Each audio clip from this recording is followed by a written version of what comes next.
Labong with saluyot. Para sa ating lunch, mga best. Swak sa budget, masustansya, at masarap. Tips para masarap ang labong at hindi mapait kapag niluto ay hugasang mabuti mga best kasi may dagta ito. Pagkatapos mahugasan yung labong mga best, ay pakuluan mo na muna. Kumulo na. Mga best, ang unang pinagkuluan. Silalang ulit natin mga best, pagkaalis nung pinagkuluan na tubig, silalang ulit natin at tuloy-tuloy na yan mga best ha, hanggang sa lumambot ang labong. Yung saluyot mga best.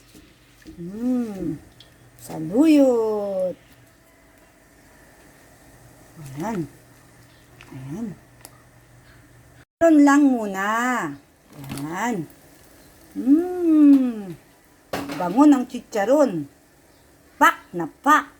Ito na, huwag masyadong latain. Nang sa gayon ay masarap ang ating gulay na niluto, labong na labong.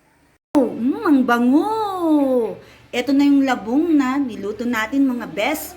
Simpleng ulam, pero masarap, masustansya at swak sa bulsa. Kain na tayo mga best. Gutom na talaga ako, kain na.